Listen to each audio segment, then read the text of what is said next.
설 명절을 눈앞에 둔 주일 아침입니다. 이게 이민자에게는 이 고국의 명절이나 또 여러 가지 시즌, 계절, 기념일 이거를 기억은 하지만 이게 참 어색합니다. 고국에처럼 마음껏 또 즐기기도 그렇고 이게 이민자들의 어려움이긴 하지만 그래도 설 명절 앞두고 여러분들 오늘 이 예배 또 오늘 이 말씀 통해서 새 힘, 또 새 은혜 받아서 어떤 설보다 더 값지고 은혜로운 그런 설 명절 보내기를 주의 이름으로 축원합니다. 예년이면 함께 한복 입고 또 교회에서 세배하고 사진 찍고 또 떡국 같이 먹고 윷놀이도 같이 하고 그랬는데 코로나 상황으로 못하는 아쉬움에도 불구하고 이 시간 좀 한 번 더 진심을 담아서 서로 좀 인사했으면 좋겠습니다. 새해 복 많이 받으세요. 이렇게 우리 같이 새해 복 많이 받으세요. 새해 복 많이 받으세요. 다시 시즌3 기도 입김이 서리기까지 이 비전 말씀 있죠? 한번 주고받는 비전 말씀 해보겠습니다. 너는 내게 부르짖으라. 내가 알지 못하는 크고 은밀한 일을 내게 보이리라. 아멘. 하나님 입김을 들이마시고 내 입김, 우리의 입김이 서리기까지 기도하고 크고 은밀한 세계로 진입하는 비행하는 그런 복된 여러분들의 한 주가 열리기를 주의 이름으로 축원합니다. 요즘 기도 입김, 신년부터 기도 입김 새벽 기도, 일명 기입세, 이렇게 줄임말이 맞나 싶겠지만 요즘 이게 트렌드라고 하니까 기입세. 이렇게 저도 정성을 기울여 준비하고 또 섬기고 있고 또 참여하는 분들도 적지 않게 많은 은혜를 또 받고 있는 줄로 압니다. 성공한 사람들의 기상 후 1시간, 이런 책을 제가 잘 읽지는 않는데 여튼 성공한 사람들의 기상 후 1시간 이런 책이 있는데요.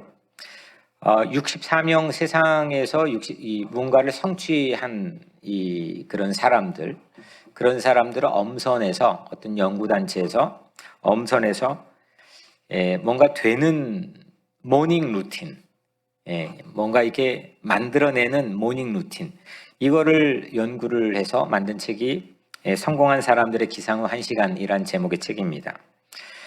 근데 이 64명을 쭉 봤는데 여러 가지 각각이 재미있습니다. 그 사례들을 소개하는데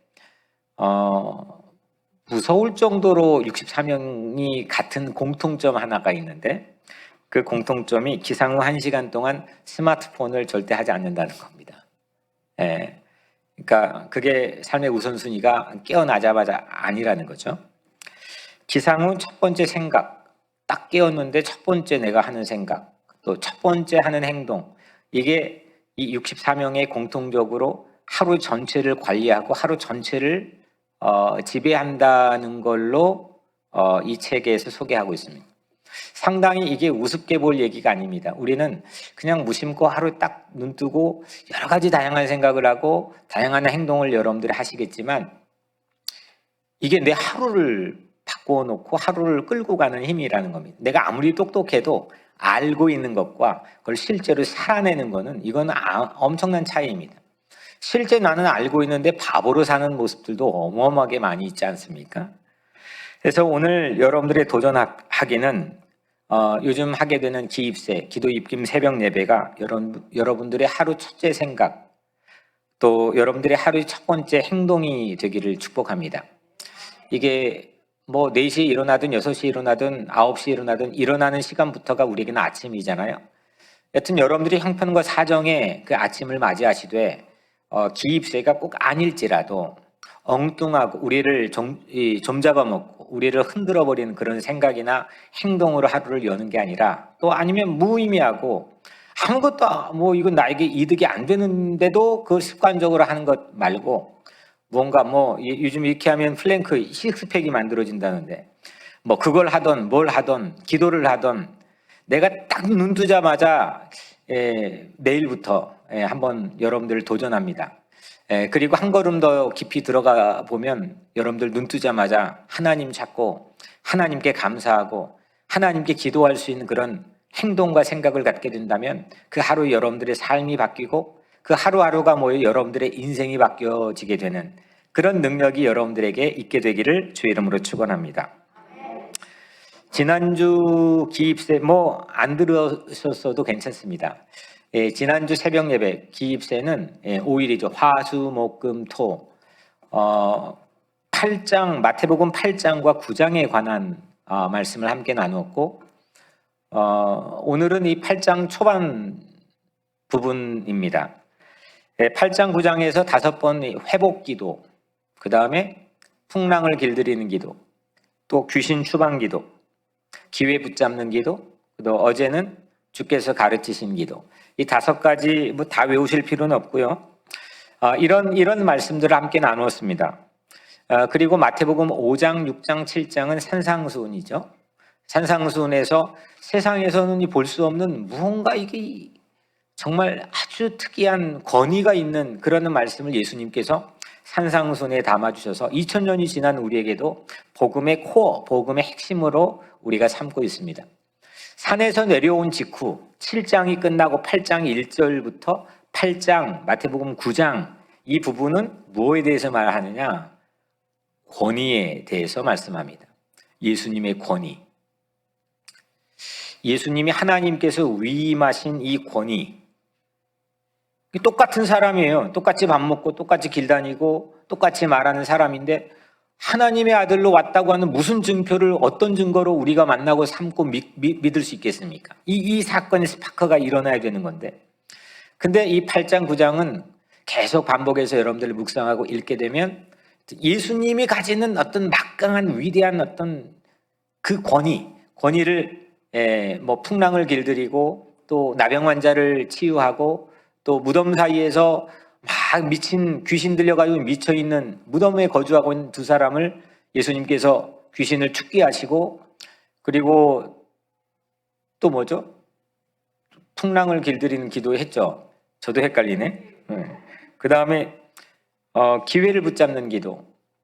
그 혈루증 12년 동안 앓았던 환자 이 기회를 붙잡는 자에게 그 기도를 응답하는 예수님의 어떤 특별한 권위를 마태복음 8장 9장에서 보여줍니다.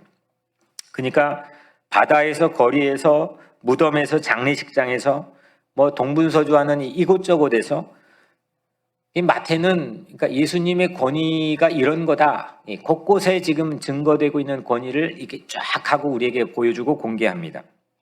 오늘은 그 예수님의 권위를 증언하는 이 초반 장면입니다. 마태복음 8장 5절부터 13절을 우리가 같이 읽었죠. 예수님이 가버나움이라고 하는 마을에 들어가실 때였습니다. 그 가버나움은 갈릴리 호수의 맨 위에 있는 마을인데 그때 아주 특이한 일이 일어났습니다. 로마 지휘관인 한 백부장이 갑자기 척 하고 등장합니다. 백부장 대부분 아시죠? 백부장 말 그대로 100명에게 명령해서 통솔하는 그런 지휘관, 사령관을 백부장이라고 부릅니다. 로마의 백부장인데 이 백부장 이름을 밝히지 않고 백부장을 왜 이렇게 백부장이라고만 자기 어떤 직업을 특출나게 해가지고 어디 동네 아저씨 어떤 다른 거 하지 않고 백부장 이렇게 했을까?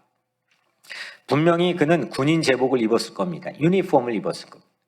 그것도 그냥 유니폼이 아니고 당시 그게 나타나면 길이 되는 로마 제국의 군인 제복을 입고 있었을 겁니다. 자기 집이 아닌 이상 바깥에서 그냥 평상복 차림으로 다니지는 않았을 거고 조금 더 생각해 본다면 분명히 무기를 소지하고 있었을 겁니다. 군인으로서의 갖춰야 될 어떤 중요한 덕목이겠죠.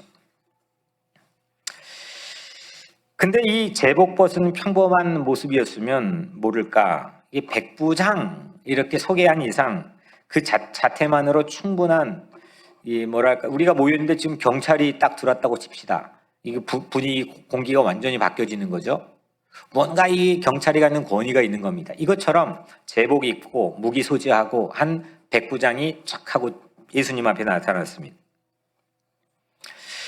근데 예수님이 제복도 입지 않은 채 뭐 어떤 세상에서 학위나 이런 어떤 특별한 권위를 행사하지 않는 채 어떤 직위를 가지고 이 땅에 출현하고 등장한 게 아닌 채 나를 설명하려면 여러 가지가 있어야 상대가 나를 이해할 거 아닙니까?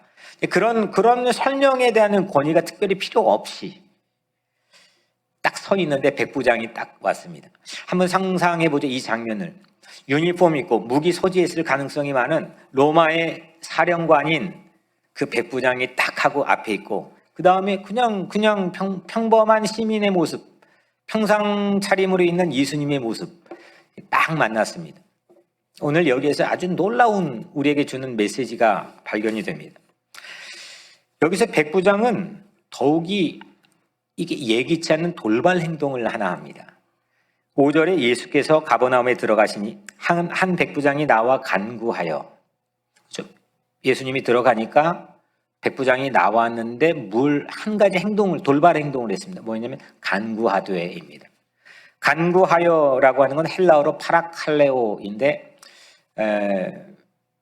이게 NIV 영어 성경에는 잘 드러나지는 않지만 다른 버전의 대부분은 드러납니다. 이게 파라칼레오라는 뜻이 pray입니다. 기도하는 거죠. 기도하는 것. 오늘 백부장은 예수님께 나와가지고 자기는 권위를 가진 어떤 제복과 무기를 소지한 그런 모습으로 풍채당당하게 딱 왔는데 예수님 앞에서 기도를 드린 겁니다. 이태리 군인, 당시 세계를 휘어잡던 이태리 군인이 예수님에게 기도했다는 것은 믿겨지지 않는 모습일 가능성이 많습니다. 당시에 우리가 그럴 기회가 있지는 않지만 그 2000년 전에 갈릴리 가버나움 호수 탁 보이는 거기에서 예수님이 서 계시는데 이태리 제복, 군인 제복을 입고 있는 한 백부장이 딱 와서 예수님께 기도를 한다? 이게 그림이 잘 안 되는 겁니다. 그 백부장이 뭐라고 기도했느냐?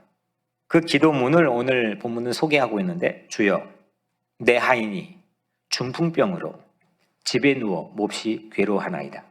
이게 첫 번째 기도문입니다. 기도와 같은 간청이 될 수도 있겠지만 여하튼 마태는 거기에 파라칼레오, 기도했다는 걸로 표현합니다. 주여 내 하인 중풍병으로 집에 누워 몹시 괴로워하나이다. 부활을 위해서 이런 이례적인 행동을 서슴지 않고 있습니다. 중풍이라고 하는 게 무엇입니까? 심장질환과 이 두 가지가 전 세계 사람이 죽어가는 가장 그 원인, 그 1, 2위를 다투는 거죠. 그 중풍이라고 하는 거는 혈관이 막히면 뇌경색, 터지면 뇌출혈, 이 두 가지죠. 그러니까 그러면서 나타나는 현상은 여튼 우선은 마비가 옵니다. 부분 마비든 전신 마비든. 그 다음에 이게 언어가 장애가 오죠. 그리고 의식이 바뀝니다. 이 세 가지의 어떤 심틈이 동시에 오기도 하고 순차적으로 오기도 하는데 그게 중풍입니다. 그래서 오늘 본문을 보면 백부장 하인은 주여 내 하인이 중풍병으로 집에 누워입니다. 집에 누워 있습니다. 못 움직입니다. 마비가 왔습니다. 몹시 괴로워했습니다. 저는 여러분들에게 오늘 말씀을 통해 백부장 기도로 좀 도전하고 싶습니다. 우리 이렇게 기도하는 거죠. 하나님 무엇인가 막혔고 때론 터지기도 합니다. 내 자녀가 그렇습니다. 내 자식들이 그렇습니다. 무언가 알지 못하지만 나도 손댈 수 없지만 뭔가 막혀 있습니다. 뭔가 터져 있습니다. 내 마음이 그렇습니다. 움직일 수가 없습니다. 마비된 것 같습니다. 어떤 일도 손에 잡히지가 않습니다. 나 다 아는데 배웠는데 왜 안 되는지를 모르겠습니다. 내 이웃이 막히고 터져 움직이지 못해 괴로워합니다. 서류 미비자들을 포함한 수없는 이웃들이 다양한 이웃으로 막히고 터져서 움직이지 못합니다. 주님이 고쳐 주시옵소서. 그렇게 여러분들 기도할 수 있는 그런 힘을 오늘 이 장면을 통해서 얻게 되기를 주의 이름으로 축원합니다. 오늘 백부장처럼 나에게도 뭔가 제복 비슷한 게 있겠죠. 그게 허상일 수도 있겠지만 때론 실제 팩트일 수도 있겠죠. 뭔가 내가 가지는 어서리티, 내 권위를 유지시켜주는 무언가 나의 유니폼이 있겠죠. 내 무기가 있겠죠. 하지만 그거 주님 앞에 다 내려놓고 오늘 백부장처럼 그거 다 내려놓고 그 가볍게 다 내려놓고 예수님의 권위 앞에서 누군가를 긍휼히 여기는 그 기도를 여러분들 시작하게 되기를 주의 이름으로 간절히 축원합니다. 그게 기도의 초입입니다. 근데 이거는 좀 약간 사실은 평범합니다. 다른 본문에서도 뭐 부지기수로 발견되는 그런 예수님과의 어떤 만남, 랑데뷰에서 보여지는 모습입니다. 그런데 마태가 들려주는 이 이야기는 이후부터가 클라이막스입니다. 이르시되 내가 가서 고쳐주리라. 예수님이 바로 반응을 합니다. 내가 직접 갈게. 듣자마자 그 어울리지 않는 그 장면에서 이 백부장이 예기치 않는 돌발 행동인 기도를 하니까 예수님도 또 예기치 않게 갈게 지금 가자 이렇게 말합니다. 가서 내가 고쳐주리라. 직접 방문해가지고 내가 보고 가서 고쳐주겠다 이렇게 말씀했습니다. 여러분들이라면은 이 말을 들으면 어떻겠습니까? 우리 은서님이 어떻겠어요? 너무 좋죠. 뭐 이건 진짜 내 평생 이런 기회가 한 번 올까 말까 하는 상황이지 않습니까? 이건 so lucky. 그리고 우리에게는 엄청난 블레싱입니다. 이게 놓치면 안 되는 거죠. 그리고 여러분들 한번 그냥 상식적으로 생각해 보십시오. 로마 사령관의 집입니다. 그냥 누추한 집이었겠습니까? 저택이었겠습니까? 좀 약간 아리송합니까? 로마 사령관의 집입니다. 네? 로마 사령관의 집이면은 그래도 언제든지 VIP 귀빈들이 오면 그냥 뱅퀴트를 마련할 수 있는 언제든지 뭐 환영할 수 있는 식솔들이 있을 거고 준비, 뭐 데코레이션, 모든 음식 괜찮은 집일 겁니다. 분명히 그럴 겁니다. 예수님 맞이하는 데는 전혀 손색 없는 집인 게 제가 볼 때는 기정사실이 아닐까 싶습니다. 그런데 여러분들 오늘 백부장이 또 다시 한번 뜻밖의 답을 합니다. 저 같으면 아니면 우리 같으면 분명히 이런 답보다도 더 현실성 있고 실효성 있는 리스판스를 바로 보낼 텐데 오늘 백부장은 뜻밖의 답을 해버립니다. 뭐냐? 이 답은 두고두고 믿음의 최상위 모델로 우리에게 전해지는데 이겁니다. 8절 백부장이 대답하여 이르되 주여 내 집에 들어오심을 나는 감당하지 못하겠사오니 다만 말씀으로만 하옵소서. 그러면 내 하인이 낫겠사옵나이다. 아멘. 명색이 백부장 저택입니다. 그런데 예수님이 오시는 수고를 내가 감당할 수가 없습니다. 굳이 그거 오시지 않아도 됩니다. 예수님 노력하지 않아도 됩니다. 대신 다만 말씀으로만 하옵소서. 말씀으로만 하셔도 나을 수 있습니다. 이거는 다른 본문이나 치유 기적이 전혀 발견되지 않는 이 백부장이 향유하고 고백하고 보여준 아주 유니크하고 유일한 그런 고백이자 기도입니다.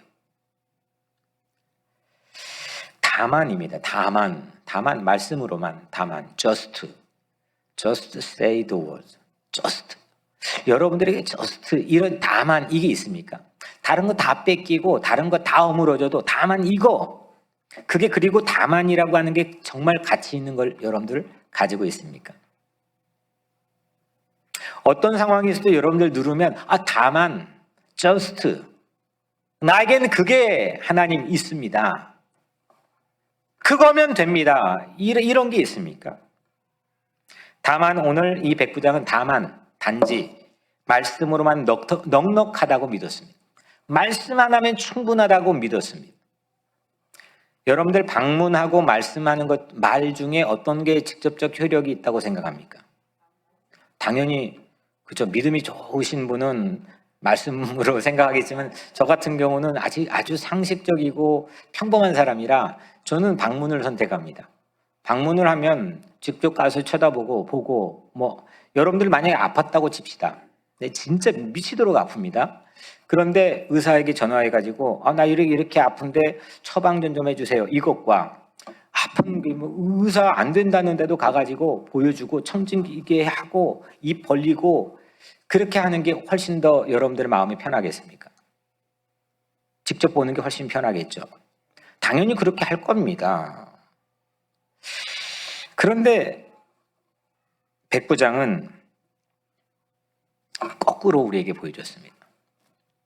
그냥 우리가 스쳐 지나갈 그런 부분의 장면이 아닙니다. 이거는 특히나 자기의 경험을 가지고 그 예수의 그 말씀의 위력을 믿어버립니다. 이렇게 또 이어서 고백하죠. 나도 남의 수하에 있는 사람이요. 나도 남의 수하에 있는 사람이요. 내 아래에 군사가 있으니 이더러 가라 하면 가고 저더러 오라 하면 오고 내 정도로 이걸 하라면 하나이다. 여기서 수하라고 하는 말씀이 있습니다. 나도 남의 수하, 영어 성경에는 under, 그러니까 남의 수하라고 하는 건 under authority 이렇게 되어 있는데, 수하라고 하는 말은 헬라어로 exousia인데 이거는 놀랍게도 authority, 권위란 뜻입니다. 그러니까 이게 백부장은 권위의 위력이 무언지를 가장 그냥 잘 아는 사람입니다. 내가 제복 입고 어디 길거리 나타나면 사람들의 반응이 어떤 건지 그냥 아는 사람입니다. 내가 그냥 밥 먹고 있는 이 방 안에 모이는 내 부하들 100명이 있는데 갑자기 내가 딱 출연하면 그들이 어떻게 반응하는지 그냥 이 본능적으로 아는 사람이 백부장입니다. 권위의 위력, 이 수하의 위력을 누구보다 잘 아는 사람. 그래서 아마 이 마태는 뭐 다른 걸로 이 사람 표현하지 않고 백부장 이렇게 표현한 겁니다. 수하라고 하는 거는, 즉 권위라고 하는 거는 가라면 가고 오라면 오고 하라면 하는 겁니다. 뭐 이유가 없고 또 익스큐즈가 없습니다. 그냥 가라면 가고 오라면 오고 하라면 하는 겁니다. 수하의 위력을 아는 사람이 그 수하의 위력에 기대어서 지금 자신을 예수님의 수하 밑으로 넣어버리는 겁니다. 이게 기도죠. 예수님의 권위 밑으로 넣어버리는 겁니다. 자기 자존심도 꿈틀꿈틀 살아나고 자기 경험이나 축적된 여러 가지들도 이렇게 했는데 막 이렇게 생각하겠죠. 근데 오늘 이 백부장의 위대한 부분은 다만 말씀으로만 하옵소서, 그러면 내 하인이 낫겠습니다. 자기의 모든 수하의 경험들을 예수의 수하로 그 아래로 집어넣습니다. 왜냐하면 예수님의 수하 위력을 믿기 때문입니다. 기도라고 하는 거는 그냥 내가 절박해 기도하는 것도 물론 우리에게는 기도의 모티브가 되겠지만, 사실 기도가 끈질기게 지속 가능하게 되기 위해서, 기도가 확 하고 열리기 위해서는 그 예수님의 권위를 우선, 예수님의 수하의 능력, 권위의 능력을 믿어야 됩니다. 그 수하의 위력, 예수님이 가지신 그 권위의 능력을 믿을 때 오늘 백부장처럼 다만 just say the word, 단지 말씀만 하옵소서, 이런 기가 막힌 그런 믿음의 고백이 튀어져 나오는 겁니다. 예수님 수하, 예수님의 권위를 믿읍시다. 그리고 우리도 오늘 백부장처럼 그 말씀의 능력에 기대어서 기도합시다. 난 예수님 수하에 있습니다. 하나님, 나도 수하를, 내 권위를 지키려고 공부하고 노력하고 발버둥을 치고 있고 그게 허물어지면 미칠 정도로 힘듭니다. 하지만 하나님, 우리가 이 기도하는 이 시간 예수님 수하에 나를 집어넣기를 간절히 원합니다. 예수님 권위가 나의 주인이고 예수님 권위가 내 삶의 능력이고 예수님 권위가 나의 모든 것이기 되기를 간절히 원합니다. 그 예수님의 권위 능력을 신뢰합니다. 다만 말씀만 하옵소서. 그러면 하나님, 내 삶의 모든 문제가 해결될 줄로 믿습니다. 이 고백이 여러분들에게 기도의 언어를 확장하고 기도의 영역을 확장하고 기도의 능력을 실제로 확장하는 그런 계기가 되기를 주의 이름으로 간절히 축원합니다. 지난주 이 책 한 권을 읽었습니다. 저자 이름이 네빌 고다드인데 정확히 모르겠습니다. 1907년 6년 그때 태어나서 1969년도인가 돌아가신 이 세계 당시 최고의 어떤 형이상학자, 그리고 심리 전문가이지만 실제로는 이거를 실천하게 해서 사람을 변화시키는 그런 놀라운 그런 영감을 준 사람입니다. 혹시 여러분들 그 세계적인 베스트셀러였던 영혼을 위한 닭고기 스프라는 책 안 읽었어? 책 제목은 아마 들어봤지 않았을까요? 예, 영혼을 위한 닭고기 스프. 뭐 이건 미국에서 뭐 수년 동안 베스트셀러 1위를 놓치지 않았죠. 근데 이 저자인 마크 빅터 한센에게 이 제자입니다. 그러니까 이 아까 말한 그 네빌 고다드가 키운 그 탁월한 영감을 네빌 고다드에게 받은 사람입니다. 제가 이렇게 설명하는 이유는 이 닭고기 스프를 만든 저자 이 한센뿐만 아니라 이 20세기 후반에 흔히 말하는 자기개발 이거에 가장 강력한 영향을 준 최고의 대부 갓파더가 이 네빌 고다드입니다. 이 네빌 고다드는 이 마음의 법칙, 랍비를 7년 동안 따라다니면서 그냥 이거다 하고 그걸 갖다가 자기 그냥 삶의 법칙으로 만들어 버렸습니다. 그래서 the law, 이 법칙이라는 그런 그 키워드를 가지고 현실에서 실제 변화를 일으키는 삶의 모습들을 뭐 그냥 가는 데마다 사람들에게 만들어냅니다. 그래서 그 책을 보면 첫 번째 딱 1장 여러분의 법칙, 상상이 현실을 창조한다. 또 뭐 넘어가면 기도, 믿음의 기술. 또 가장 마지막 챕터에는 부활, 신앙 고백. 뭐 이런 부분들은 아주 탁월한 부분들입니다. 이 책의 한 리뷰를 여러분들에게 소개하면 사람들은 이렇게 보통 생각합니다. 흔히 상황이 이렇기에 내 기분이 이렇다. 예를 들면 불황이다. 지금 불황인데 불황이어서 장사가 안 된다. 그래서 나는 기분이 안 좋다. 그죠? 불황이다. 장사가 안 된다. 기분이 안 좋다. 이 과정을 당연하게 받아들이는 이런 과정을 우리는 사실 별로 전혀 의심해 본 적 없이 그냥 그렇게 살아갑니다. 그런데 이거를 네빌 고다드가 뒤집어 생각해 보니까 내가 기분 좋기 때문에 장사가 잘 된다. 우리는 상당히 그렇게 생각하는 경우가 많습니다. 내가 감정이 좋기 때문에 기분이 좋기 때문에 이게 하는 일이 잘 됐다. 거의 대부분이 그렇게 그 패턴대로 살아가는 경우가 대부분입니다. 그런데 여러분들 내가 기분이 좋기 때문에 장사가 잘 된다. 이게 상식적으로 말이 되는 얘기입니까? 안 되는 얘기입니다. 저자 말로는 사실 우리 인간 대부분이 기분대로, 감정대로 어떤 상황과 환경이 주는 그 감정과 기분대로 산다는 겁니다. 그런데 이 저자가 말한 한 가지는 상상이 현실을 창조한다는 겁니다. 저자가 이렇게 말합니다. 기적을 일궈내는 대부분의 사람은 열심히 노력하는 것을 넘어서서 순수한 상상의 바다에서 꿈을 창조하는 상상하는 자들이다. 이를테면 이런 겁니다. 백부장은 하인이 누워있는 자신 저택에 굳이 예수님 방문하는 노력이나 또 그로 인한 어떤 양산되는 나의 기분이나 자기의 감정을 가지고 기도하지 않았습니다.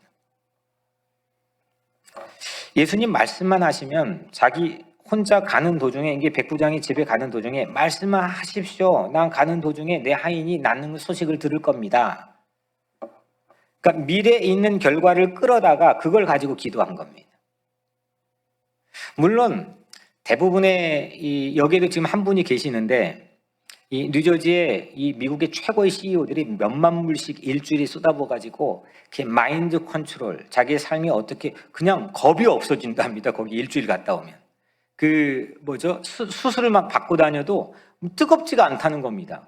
그냥 겁을 상실하는 거죠. 그렇게 마인드 컨트롤하고 이런 게 있습니다.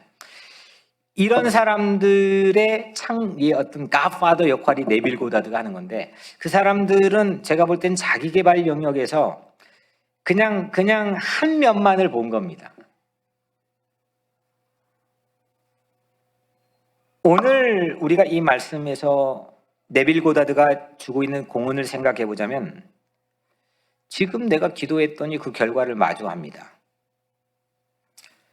결과로부터 기도하는 겁니다. 결과가 어떤 방법으로 될 건가?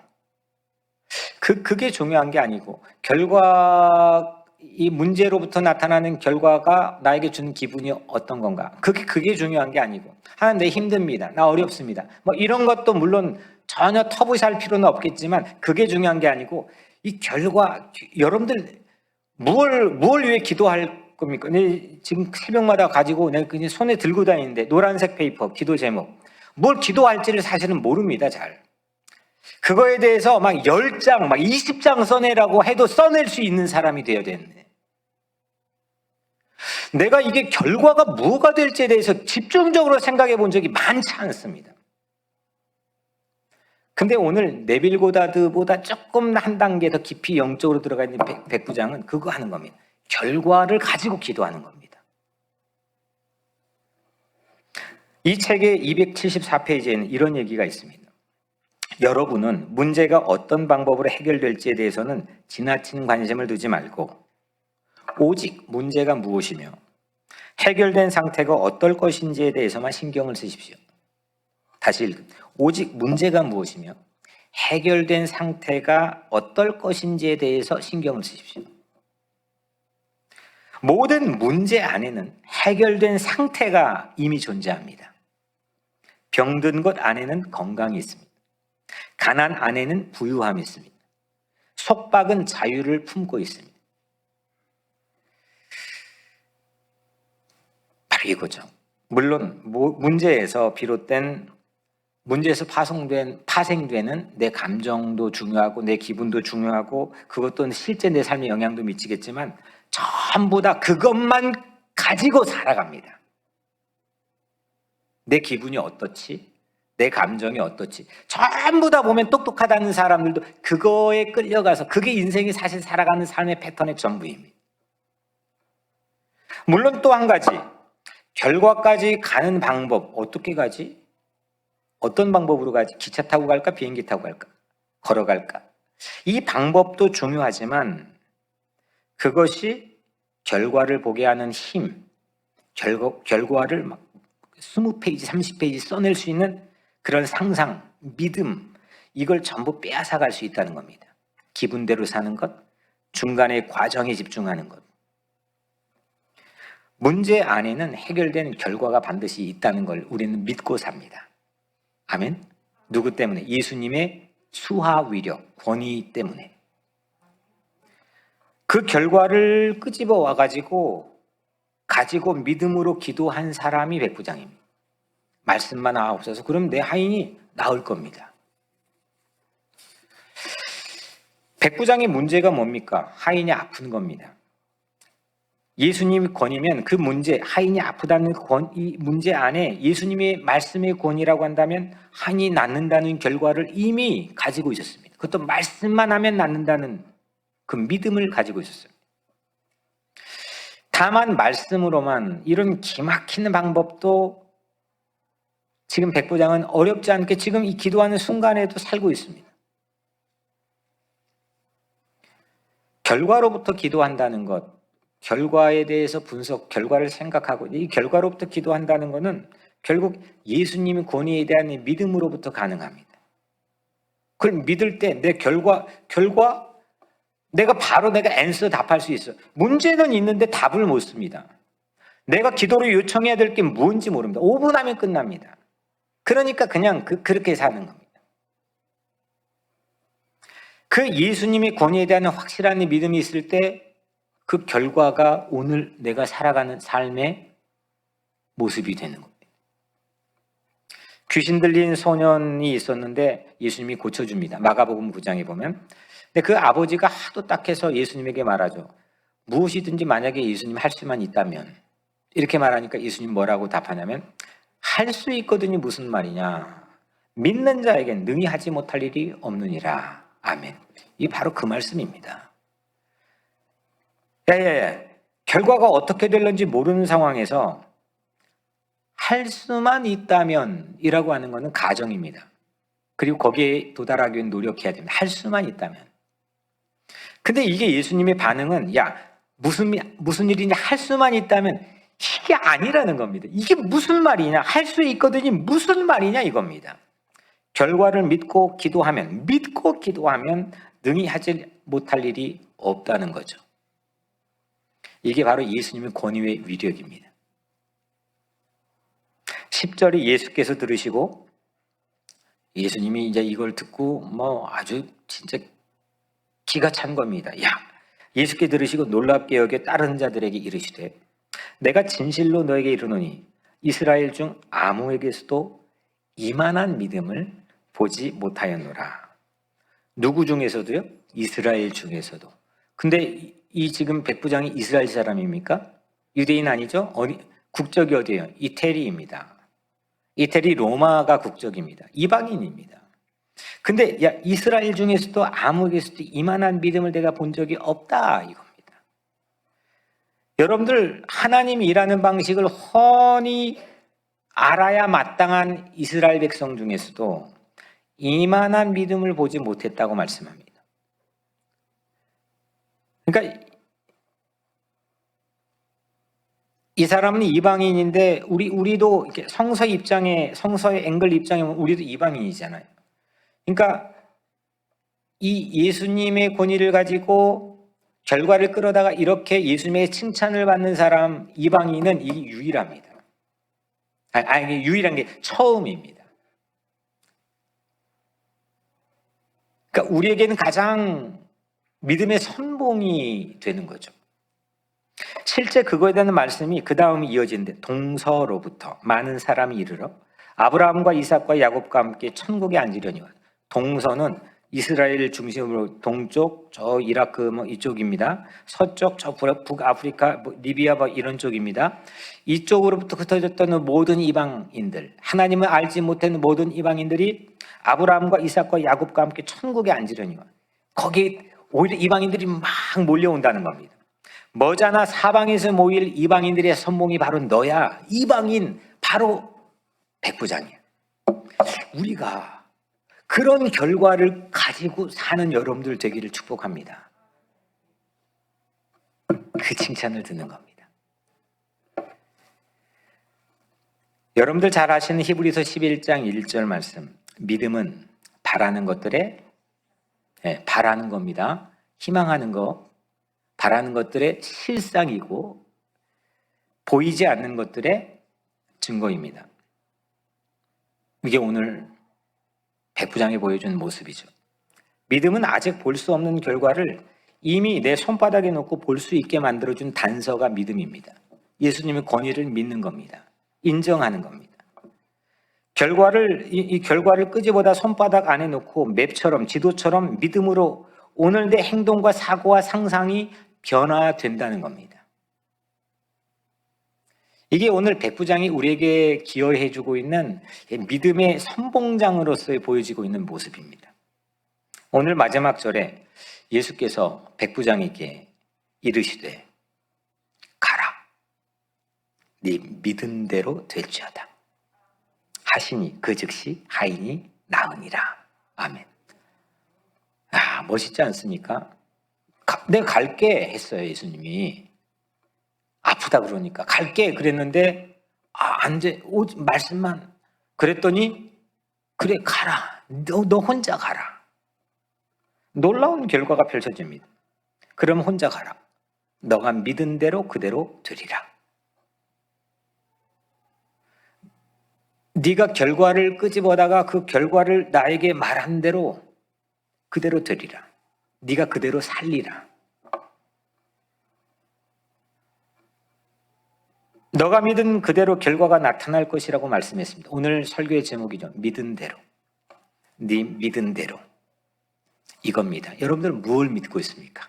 사실은 예수님 믿는다고는 하지만 그 예수님으로부터 내가 내 삶에 대한 결과, 내가 나중에 믿다가 죽게 되면 천국 가겠죠. 그 정도. 또 여러분들 쭉 펼쳐놓고 하나님 나라를 위해서 이 사역을 하면서 무엇을 믿고 있습니까? 믿은 대로인데 그 결과의 내용이 어느 정도 분량입니까? 그게 분명합니까? 왔다 갔다 하십니까? 아니면 여러분들 기분대로 사십니까? 어떻게 갈까 그 궁리하다가 인생 끝나고 있지는 않습니까? 우리에게 관건은 믿음대로입니다. 믿음대로 됩니다. 백부장은 아직 집에 도착은커녕 지금 예수님이 그 말씀하신 그 순간에 듣고 있는데 어디를 가요? 지금 출발도 아마 안 했던 상태입니다. 그런데 예수님이 말씀한 즉시 하인이 나으니라. 즉시 하인이 나으니라. 그러니까 아직 그걸 못 봤습니다. 그 현장에 없었습니다. 아마 그 소식을 집에 가는 도중에, 길가의 도중에 이 백부장은 하인이 나았대. 반대편에 오는 소식을 들었겠죠. 우리도 아마 이 예배 드리고 끝나고 나가면 어떤 뉴스가 어떤 소식이 나를 향해 오고 있는지 모릅니다. 그 결과를 우리가 알지 못합니다. 가늠할 수가 없습니다. 그런데 믿은 대로 결과로부터 기도한 그 자리에서 오늘 백부장 결과를 살아버립니다. 지난 주일 말씀 제목 혹시 기억나시나요? 내가 응답이 되리라. 이 두 가지 듀얼 미닝, 그 두 가지 의미에 대해서 말씀했죠. 당연히 우리가 기도하면 예수님이 응답해 주시죠. 그 근거로 우리는 기도합니다. 예수님께서 내가 응답이 된다는 겁니다. 하지만 이런 거죠. 지난주 설교에서 아주 하나님이 특이하게 유니크하게 우리에게 주신 메시지는 기도했으면 마치 네가 응답으로 사는 것처럼 살아라 이겁니다. 네가 응답이 되어 살아라. 그 결과 기도에 대한 응답을 끄집어와서 기도한 순간부터 응답으로 살아라 이겁니다. 내가 아예 응답으로 사는 겁니다. 야, 이건 아까 그 고다드가 한 것과는 이게 비교도 안 되는 겁니다. 그걸 갖다 자기 개발이라고 해 돈 벌 엄청난 돈을 벌고 자기 개발하는 그런 강사로 활동하고 있는 미국의 CEO를 움직이고 있는 헤드쿼터, 그것과 비교가 안 되는 겁니다. 이거 하나면 되는 겁니다. 기도한 내용대로 응답이 되어 오늘 사는 겁니다. 실제 우리의 삶이 변하지 않고 그냥 늘 그냥 다짐하고 결심하고 은혜 받고 하는데 그 자리는 한 가지 이유가 기분대로 살고 있기 때문입니다. 믿음에 대한 결과를 가지고 그 믿은 대로 살기를 축복합니다. 이것이 백부장 믿음이 보여줬던 응답입니다. 오늘 아까 불렀던 찬양 아시죠? 한번 같이. 믿으면 되겠네. 주 예수만 믿어서 그 은혜를 힘입고 오직 주께 나가면 영원 삶을 얻네. 믿으면 뭐요? 믿으면 되겠네. 한번 따라. 믿으면 되겠네. 제가 믿으면 하면 여러분 되겠네. 믿으면 그겁니다. 백부장에게 믿는다는 것은 예수님께만 있는 독보적인 권위를 인정하는 겁니다. 그분께만 내 제복, 유니폼 아무것도 필요 없고 내 말, 내 권위 이거 다 내려놓아도 전혀 아깝지 않는 독보적 권위를, 예수님의 권위를 인정하는 겁니다. 그리고 그 권위 수화 밑으로 내가 들어가 버리는 거, 이게 기도입니다. 그리고 그 기도를 통해서 그 응답 결과를 끄집어 와서 내가 오늘 기도한 순간부터 응답으로 살아가 버리는 겁니다. 믿음에는 상이 있습니다. 믿음에는 상이 있습니다. 믿는 대로 이루어지는 게 그 상입니다. 정말 중요한 말씀입니다. 믿는 대로 이루어지는 게 그 상입니다. 결과를 믿고 기도한 대로 기도한 순간부터 응답으로 사는 것, 이게 상입니다. 하나님께서 자신의 권위를 예수님에게 위탁하셨죠. 똑같은 사람, 평범한 사람의 모습으로 세상에 오셨습니다. 근데 달랐다는 겁니다. 하나님의 아들을 권위가 있다는 겁니다. 그걸 몰라본 사람은 죽였습니다. 미워했습니다. 근데 예수님께서도 그 자신의 권위를 승천하시면서 우리에게 주셨습니다. 그 권위를 가지고 오늘 백부장처럼 자기의 하인, 부하를 위해 기도하는 그 백부장처럼 그 믿음의 권위를 가지고 우리는 살아가는 겁니다. 이건 자신감이 아니고 내가 익숙해왔던, 지키려고 했던 내 어떤 삶의 육적 권위가 아닙니다.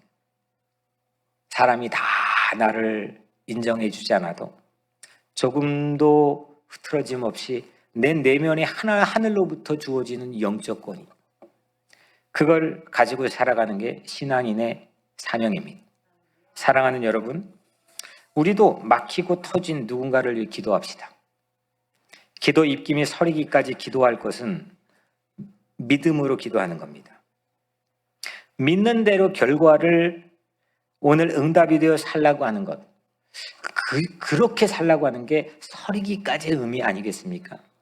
서린다는 걸 막 기도원 가가지고 막 주여 하고 막 그냥 몇 시간 기도하고, 난 그런 목회 안 할 겁니다. 왜냐하면 그거 해봤자 뭐 또 똑같잖아요. 물론 그것도 하지만 그게 아니라 서린다는 거, 이게 뭐냐면 오늘 백부장처럼 그냥 믿는 겁니다. 그리고 기도하는 겁니다. 그리고 그 응답으로 기도하는 순간부터 사는 겁니다. 이런 농도가 어디 있습니까? 이런 강도가 어디 있습니까? 오늘 사랑하는 여러분들, 기도의 제목이 많을 겁니다. 그런데 그 방법, 기분, 감정, 거기 여러분들의 마음을 빼앗겨서 그 기도의 응답인 결과를 주목하는 힘을 빼앗기지 마십시오. 그걸 상상하고 벅차오르면서 그걸 손바닥에 두고 실상으로 살아가는 그 놀라운 삶을 빼앗기지 마십시오. 오늘 기도하는 순간 여러분들 하나님께서 응답하실 결과를 주목하십시오. 그리고 그 응답을 끌어다가 오늘 살아가십시오. 그때 오늘 하나님께서는 백부장이 주셨던 놀라운 은혜를 오늘 예배하는, 또 기도하게 될 여러분들 모두에게 주실 줄로 믿습니다. 기도하겠습니다. 은혜로우신 아버지 하나님, 우리는 기분대로 살았던 적이 많습니다. 감정대로 끌려 살았던 적도 많습니다. 때로는 어떻게 가야 될지 그 과정에 골몰이 빠져 정말 하나님이 주시는 원대한 결과와 응답을 주목하지 못할 때도 많았습니다. 하나님, 우리 기도하기를 원합니다. 믿음으로 주님의 권위를 인정하며 기도하기를 원합니다. 서리기까지 하나님이 기도의 자리에 서기를 원합니다. 우리에게 하나님이 주실 놀라운 응답을 오늘 살게 하여 주옵소서. 예수 그리스도 이름으로 간절히 기도드리옵나이다. 아멘.